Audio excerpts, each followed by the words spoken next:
Z dnešného rána si pamätám to, že to bol kult, ktorý ma zobudil. Že naozaj, že som videl Karin vysmiatú a zároveň pripravujúce sa na raňajky s kamarátmi. Hovorím si, že to je krásne, že sa nehádame, že máme ako keby pohodičku doma. Tak toto si pamätám z toho rána, že ma zobudil pokoj. Neviem, nejako mi tak preblesklo, že vlastne ten môj malý braček, ktorého som všade brával, bude ženatý. Vo veľa veciach ho obdivujem. On chce niečo vysvetliť, tak si to za svojím. Nehľadá, ako to nespraviť, ale ako to dokázať. Pri ňom je človek taký, vie byť taký dosť otvorený, že sa s ním porozprávať a vie, že to dostane vlastne medzi nami. Ja budem mať menej sofistikovanú odpoveď, ale ja si pamätám, že ja som Milana prvýkrát spoznala a on prišiel ku nám do ofisu, vlastne do práce a ja som si povedala, že môže byť. že proste pamätám si, že Milan bol pre mňa strašne sympatický a som si povedala, že dobrá práca, Karin. Dobrý deň vám vinšujem. A pri takej krásnej výzdobe sa vás pýtujem, či sme našli správnu cestu, keď sme prišli po nevestu. Sme tu správne? Áno. Ste. Sme tu správne. Otvárajte bránu. Bránu maľovanú. Nech sa nám nezláme pierečko zorgovanú. Nesieme vám veľa váženú ponuku. Prišli sme požiadať vašu dcéru o ruku. Ak nám ju nedáte, hej, budete banovať. Čože bude sama doma po celý život gazdovať? Vydám sa vás, svadobný otec, lebo pre otca je to vždycky trošku také ťažšie. Dáte na vašu dcerušku? Áno, dá. To bolo rýchle. Asi sa už poznáte nejaký ten piatok. Tak, Milanko, poď. Ideme si tu nevestičku nájsť.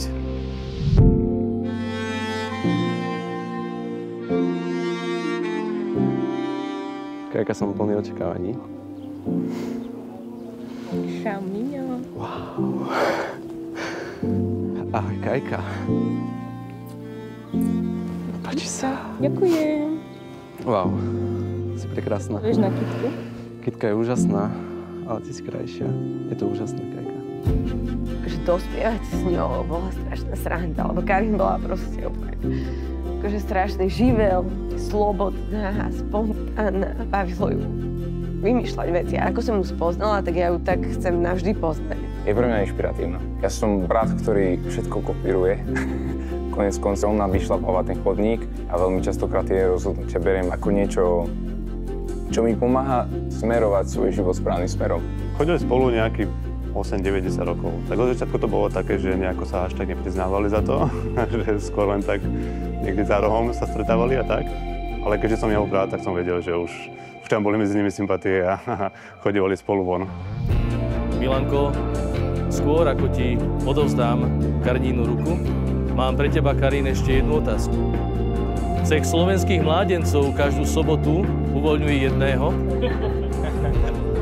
o ktorom si myslí, že by sa mal stať tým ženáčom. Preto sa ťa pýtam pred tvojimi rodičmi, svadobnými hostiami, ale pred samotným Pánom Bohom, je tento snúbenec hodný tohto pierka? Áno. Tak na srdiečko s ním, a to ešte dneska. Trošku sa ti ruky trasú, ale to je normálne. Robíš to prvý raz, tak? Presne tak. Aj naposledy.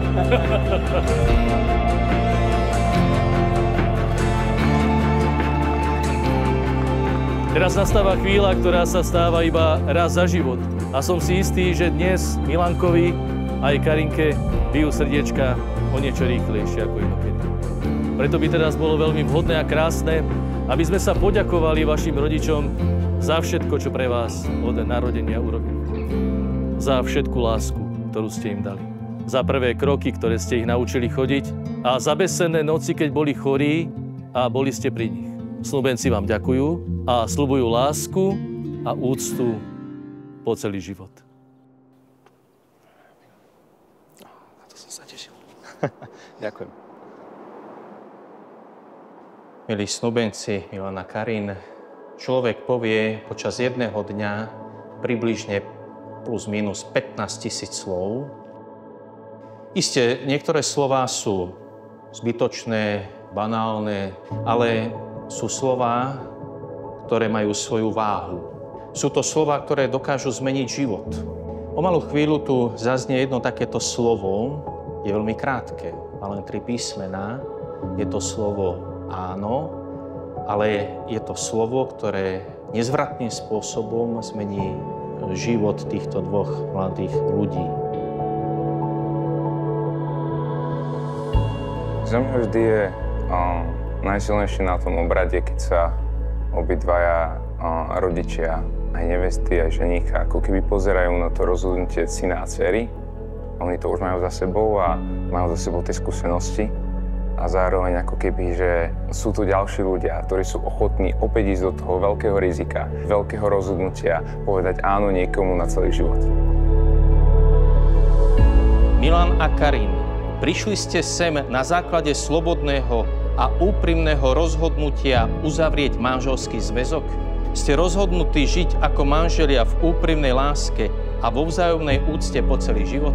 Ste ochotní s láskou prijímať deti ako Boží dar a vychovávať ich podľa Kristovho evanjelia a zákonov jeho cirkvi? Áno. Áno. Každý človek, ktorý prišiel na ten obrad, tam bol pre nich. Úplne akože dušou, srdcom, proste každý iba myslel na nich. Milovaní, milujme sa navzájom, lebo láska je z Boha a každý, kto miluje, narodil sa z Boha a pozná Boha. Láska je v tom, že nie my sme milovali Boha, ale že On miloval nás a poslal svojho Syna ako zmiernu obetu za naše hriechy. Keď nás Boh tak miluje, aj my sme povinní milovať jeden druhého. Keď sa milujeme navzájom, Boh ostáva v nás a jeho láska v nás je dokonalá. Je to Boh, ktorý nielen tu a teraz dnes spojí tieto životy v jeden manželský život a potom odíde niekde preč. My neveríme v takéhoto Boha. Je to Boh, ktorý, keď človek chce a ho pozve, zostáva v srdci. Keď teda chcete uzavrieť posvätný manželský zväzok, podajte si ruky a pred Pánom Bohom a jeho cirkvou vyjadrite svoj manželský súhlas. Ja, Milan, beriem si teba, Karin, za svoju manželku a sľubujem pred všemohúcim Bohom, že ti budem verným manželom a že ťa nikdy neopustím, ani v šťastí, ani v nešťastí, ani v zdraví, ani v chorobe a že ťa budem milovať a ctiť po všetky dni svojho života. Ja, Karin, beriem si teba, Milan, za svojho manžela a sľubujem pred všemohúcim Bohom, že ti budem vernou manželkou a že ťa nikdy neopustím. Ani v šťastí, ani v nešťastí, ani v zdraví, ani v chorobe a že ťa budem milovať a ctiť po všetky dni svojho života.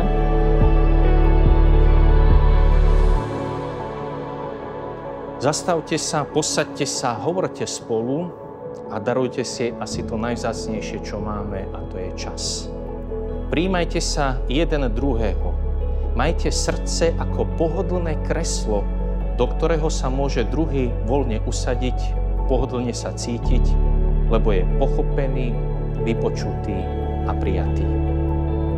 Pred oltárom nášho Pána Ježiša Krista prisahám, že svoj manželský sľub dodržím. Tak mi Pán Boh pomáhaj. Pred oltárom nášho Pána Ježiša Krista prisahám, že svoj manželský sľub dodržím. Tak mi Pán Boh pomáhaj.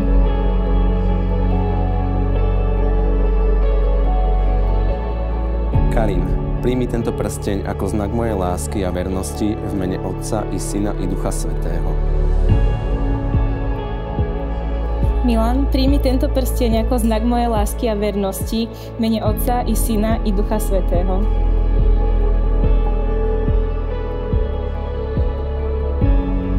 Nech Pán milostivo upevní váš sľub, ktorý ste vyjadrili pred cirkvou, a nech vás naplní svojím požehnaním.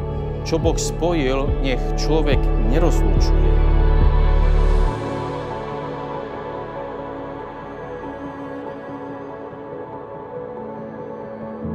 Tak ste manželia, môžete sa prvýkrát ako manželia slušne poboskať.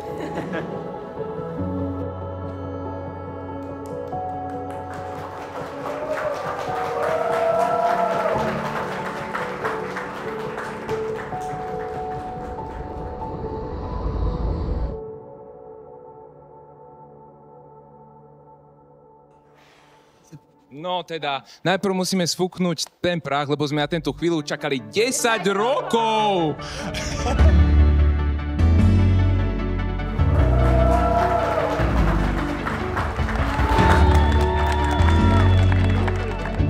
a Milan ste príkladom toho, ako sa dve ľudia dokážu pochopiť. Ty, Karin, prinášaš nápady, vášeň, ale aj plánovanie a ty, Milan, zase istotu, pokoj a nadhľad. A keď ste aj na dovolenke stratíte, síce Karin verí, že to zvládne sama, Milan tak trošku verí na náhody a okolo-idúcich, ale viete, čo to najkrajšie? Že aj tak to zvládnete presne podľa hviezd a v živote sa nikdy nestratíte.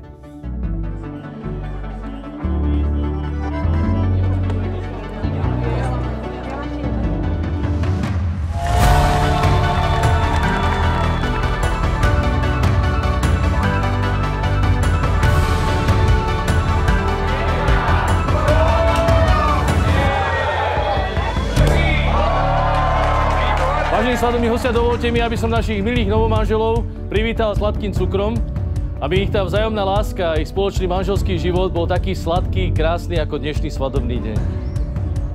A jaký je ten cukor? Sladší ako Milan, alebo není? Rozmysli, čo povieš. Ešte raz? Milan je sladší. No. Tá istá otázka. Karin je sladšia.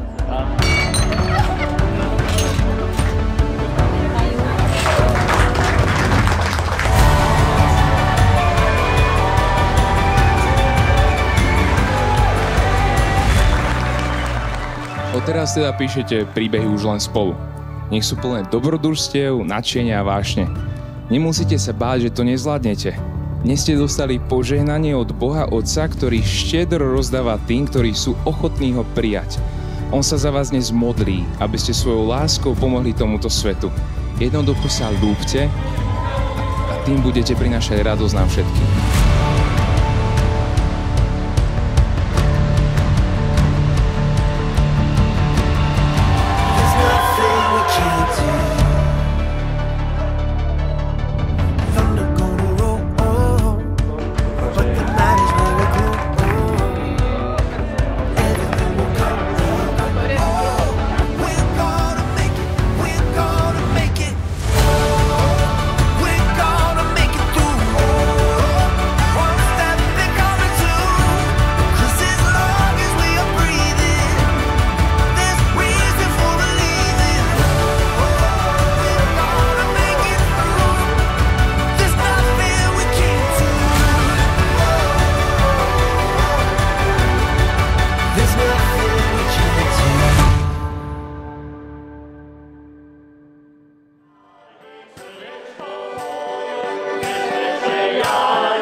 Tak ja by som im doprial do života, aby sa doplňali, tak ako sa doplňajú aj doteraz.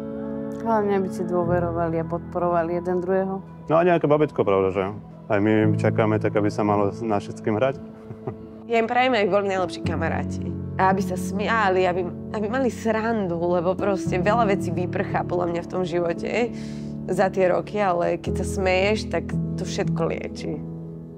Pre mňa sú Karin a Miňo veľkou inšpiráciou a prajem, aby boli šťastní, aby im to dlho vydržalo a nevidím jediný dôvod, že prečo by to tak nemalo byť.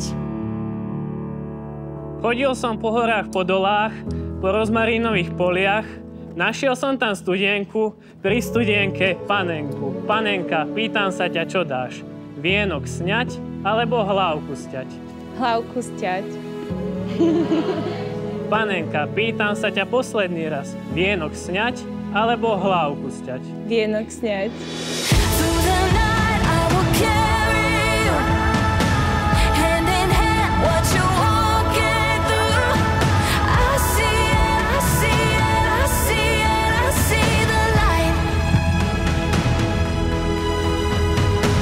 Myslím si, že ženicha spoznáš po ovoci a keď sa pozriem na Karin, tak vidím, že Karin je s ním celkovo taká spokojnejšia. Vždy z neho vyžaroval taký veľký pokoj a veľmi sa mi na tom páči tá neskutočná prepojenosť ich dvoch. Nepoznám tak previazaný pár, ktorí by sa tak potrebovali ako oni dvaja.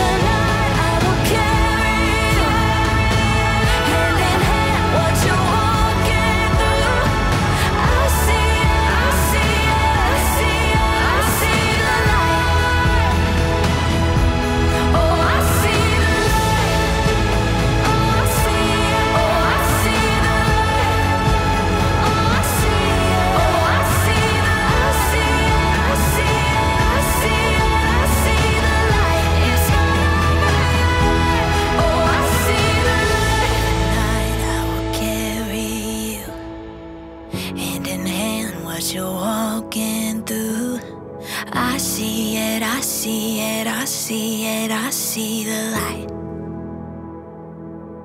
Oh, I see the light.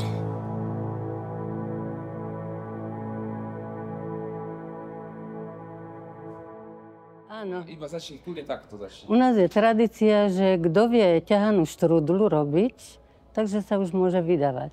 Keďže Karin už vie tú ťahanú štrúdlu robiť, tak už sa môže vydávať, aj sa vydala.